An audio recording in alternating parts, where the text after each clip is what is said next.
하나님 말씀 로마서 9장 14절에서 24절 말씀입니다. 그런즉 우리가 무슨 말을 하리요? 하나님께 불의가 있느냐? 그럴 수 없느니라. 모세에게 이르되 내가 긍휼히 여길 자를 긍휼히 여기고 불쌍히 여길 자를 불쌍히 여기리라 하셨으니 그런즉 원하는 자로 말미암음도 아니요 다른 박질하는 자로 말미암음도 아니요 오직 긍휼히 여기시는 하나님으로 말미암음이니라. 성경이 바로에게 이르시되 내가 이 일을 위하여 너를 세웠으니 너로 말미암아 내 능력을 보이고 내 이름이 온 땅에 전파되게 하려 함이라 하셨으니 그런즉 하나님께서 하고자 하시는 자를 긍휼히 여기시고 하고자 하시는 자를 완악하게 하시느니라. 혹 네가 내게 말하기를 그러면 하나님이 어찌하여 허물하시느냐? 누가 그 뜻을 대적하느냐 하리니 이 사람아 네가 누구이기에 감히 하나님께 반문하느냐? 지음을 받은 물건이 지은 자에게 어찌 나를 이같이 만들었느냐 말하겠느냐? 토기장이가 진흙 한 덩이로 하나는 귀히 쓸 그릇을 하나는 천히 쓸 그릇을 만들 권한이 없느냐? 만일 하나님이 그의 진노를 보이시고 그의 능력을 알게 하고자 하사 멸하기로 준비된 진노의 그릇을 오래 참으심으로 관용하시고 또한 영광 받기로 예비하신 바 긍휼의 그릇에 대하여 그 영광의 풍성함을 알게 하고자 하셨을지라도 무슨 말하리요? 이 그릇은 우리니 곧 유대인 중에서뿐 아니라 이방인 중에서도 부르신 자니라. 아멘. 우리는 생각할 때 내가 잘하면 될 줄 압니다. 또 이 세상에서 무슨 일이든 그렇게 되는 경우가 많죠. 천국의 구원을 받는다라고 하는 문제도 내가 착하면 된다고 생각을 할 수 있습니다. 그런데 본문을 통하여 하나님께서는 말씀합니다. 네가 착하고 나쁘고는 하나님 판단에 있다. 네가 판단할 때 네가 잘했다, 착하다 하는데 하나님 앞에 섰을 때는 그 모든 것이 다 들추어질 때 착하다 할 말을 아무도 할 수 없는 겁니다. 이 세상에 사는 모든 사람은 죄인입니다. 아담 이후로 그 한 사람도 하나님 앞에 그 의에 도달할 자격을 갖춘 자는 아무도 없는 겁니다. 왜냐하면 하나님의 의는 우리의 기준과 우리의 생각과 전혀 다르기 때문이죠. 문제는 내 안에서 끊임없이 샘솟는 욕구가 나에게서 기준을 잡고 내가 의로운 것으로, 내가 판단함이 옳은 것으로 생각하는 데 있다는 겁니다. 세상 속에서도 많은 갈등의 문제는 결국 내가 옳다고 하는 주장 때문에 일어나는 것이죠. 이 땅의 논리와 원리 속에서는 대화와 타협이라고 하는 기본적인 원칙이 이루어질 때 개인적 이익과 욕심과 또 욕구가 서로 조율을 하며 함께 어울려 지낼 수 있는 겁니다. 그러나 하나님의 구원의 문제는 전혀 다른 것이죠. 타협할 수 있는 게 아닙니다. 이야기함으로 풀 수 있는 게 아니라는 것입니다. 그것은 전적으로 하나님의 기준에 있기 때문입니다. 하나님께서 에서는 미워하고 야곱은 사랑하였다라는 말씀을 들을 때 하나님 참 불공평하구나 라고 말할 수 있지만 그 깊은 내면 안에서 말씀하는 동기를 따지면 우리는 한마디도 할 수 없는 게 되는 것이죠. 왜냐하면 에서와 야곱의 가장 큰 차이가 어디에 있습니까? 믿음에 있는 것입니다. 여호와를 믿느냐 믿지 않느냐에 있는 거죠. 분명 에서도 야곱도 한 배에서 태어났지만 전혀 다른 길을 갔던 겁니다. 그러면 하나님께서는 왜 에서와 야곱을 통하여 하나님의 뜻을 보이셨을까요? 15절 말씀 모세에게 말씀하실 때 그 실마리가 있습니다. 내가 긍휼히 여길 자를 긍휼히 여기고 불쌍히 여길 자를 불쌍히 여기는 것이다. 내가 볼 때 불쌍히 여길 놈은 불쌍히 여기고 긍휼히 여길 놈은 긍휼히 여기는 것이다.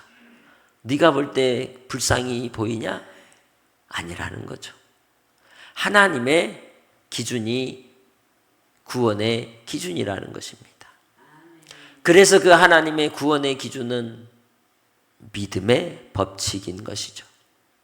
하나님께서 그 일을 이루시려고 자기 아들 독생자 예수 그리스도를 이 세상에 보내시고 우리를 위해 십자가에 못 박혀 죽으시는 그 은혜를 주셨지만 마음이 강팍하고 마음이 곧은 백성은 받아들이지 않더라는 겁니다.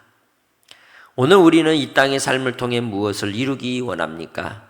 오직 하나님의 긍휼하심을 따라 살아가는 삶이 되기 원합니다.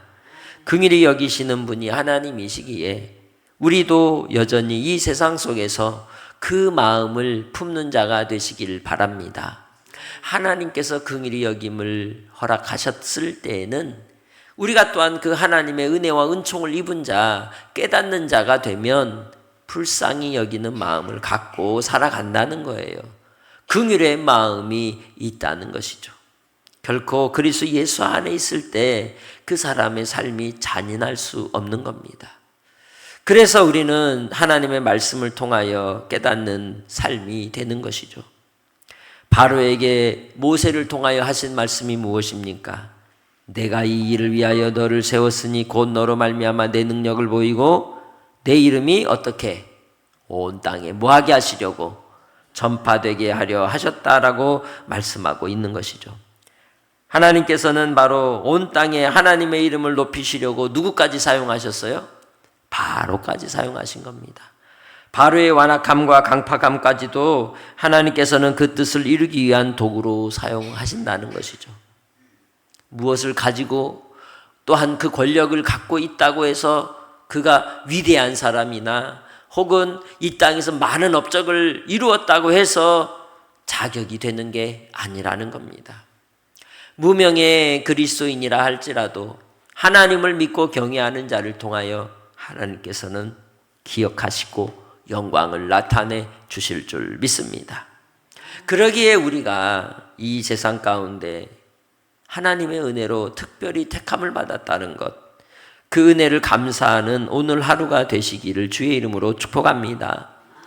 하나님께서 완악한 자를 통해서든지 악한 자를 통해서든지 의로운 자를 통해서든지 하고자 하시는 바가 뭐냐?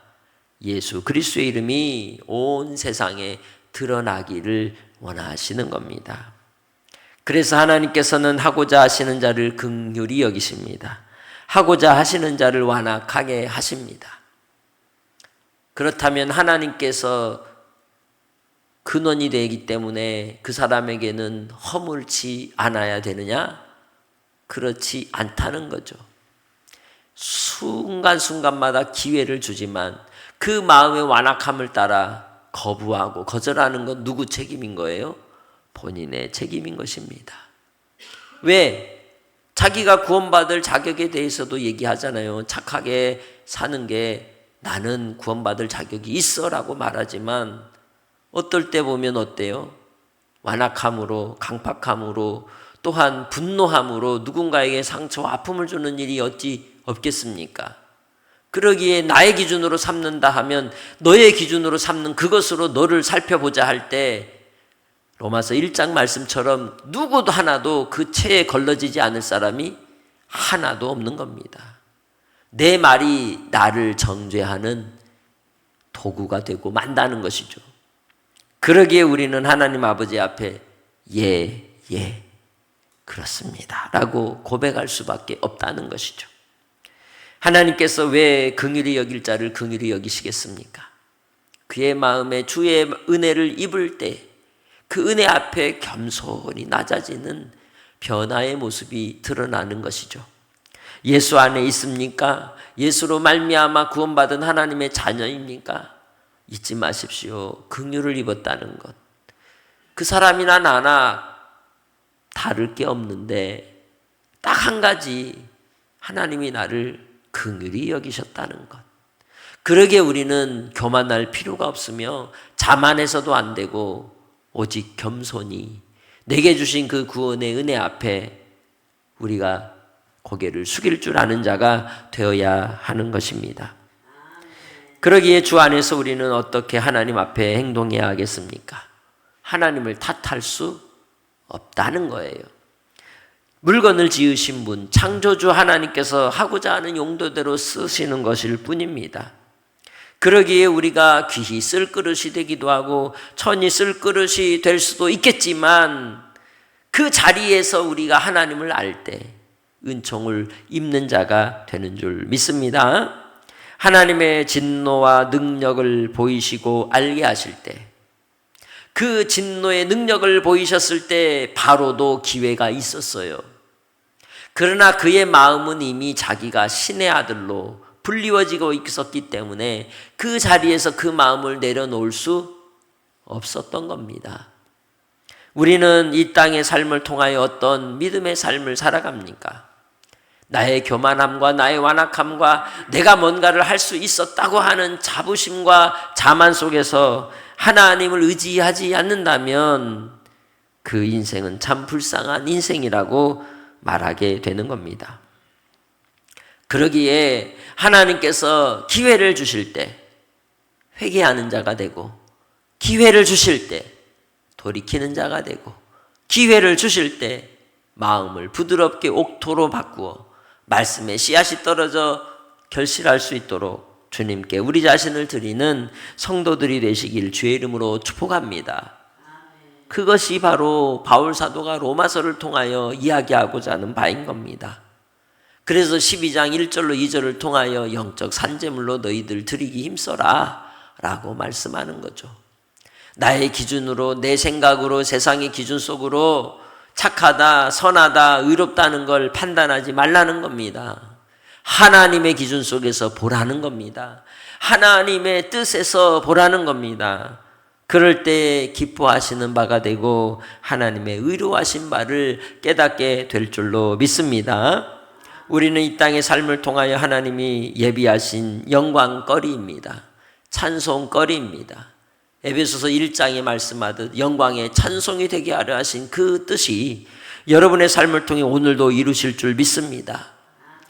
그래서 내가 무슨 그릇인지를 정확히 알아야 돼요. 긍휼의 그릇. 할렐루야. 우리는 긍휼의 그릇입니다. 우리 자신이 바로 긍휼이라는 흙으로 새롭게 빚어진 존재들이기에 예수 그리스도 안에서 우리는 긍휼을 담는 성도들이 되시기를 주의 이름으로 축복합니다. 하나님의 영광의 풍성함이 고봉으로 담긴 그 밥그릇을 생각해 보면 그 사랑이 넘치는 쌓고 쌓아서 주는 밥처럼 하나님께서 긍휼을 쌓고 쌓아서 우리에게 베풀어 주신 사랑이라면 우리가 어떻게 살아야 하겠습니까? 예수 안에서 믿음으로 주님이 주신 사랑 안에서 소망을 가지고 천국을 바라보고 이 땅의 삶이 우리가 끝이 아니라는 걸 분명히 알고 여기서 마지막인 것처럼, 여기서 마치 끝장낼 것처럼 살지 말고 넉넉한, 포근한, 그리고 모든 걸 담아줄 수 있는 긍휼의 그릇들이 되시기를 주의 이름으로 축복합니다. 그것은 유대인이나 헬라인이나 종이나 자유인이나 그 누구도 차별이 없이 하나님의 기준에 있다는 걸 우리에게 보여주는 바로 기록인 것이죠. 오늘 하루도 주님 안에서 여러분이 어떤 사람을 만나든지 복음의 증인되기 원합니다. 그리스도를 드러내시기를 바랍니다. 그리스도의 사랑을 나누시기를 주의 이름으로 축복합니다. 그럴 때 눈앞에 펼쳐지는 거예요. 긍휼을 입은 자가, 그리고 긍휼을 입지 않은 자가 눈에 보일까요? 안 보일까요? 보여지는 겁니다. 그럴지라도 우리는 뭐 하게 되느냐? 그를 위해 기도하게 되고 불쌍히 여기는 마음을 갖게 되고 하나님의 기준에 맞춰서 우리가 하나님의 선하시고 기뻐하시고 온전하신 뜻을 또한 분별하게 되는 줄 믿습니다. 나의 삶의 자리에서 하나님이 무슨 일을 맡겨주셨든지 그 일은 내 기준에서 좋고 나쁜 것이 아니라 하나님의 기준에서 하나님이 선택하시고 허락하신 일이라면 그 일을 통하여 하나님께 영광 돌리는 삶이 되도록 즐거워하시길 바랍니다. 여러분의 유익이 되시기를 주님의 이름으로 축복합니다. 하나님 아버지 감사합니다. 오늘도 주님 은혜 아래 긍휼의 그릇이 되게 하시고 주의 자비를 베푸시니 감사합니다. 오늘도 주의 말씀을 따라 믿음으로 승리하는 성도들이 다 되게 하시고 한날의 삶이 주님께 드려지는 아름다운 제물이 되게 하옵소서. 오늘도 사랑하는 성도들 삶의 길을 책임져 주시고 붙잡아 주시고 더욱더 복되게 해주시기 원하옵고 감사하며 예수님의 이름으로 기도합니다. 아멘.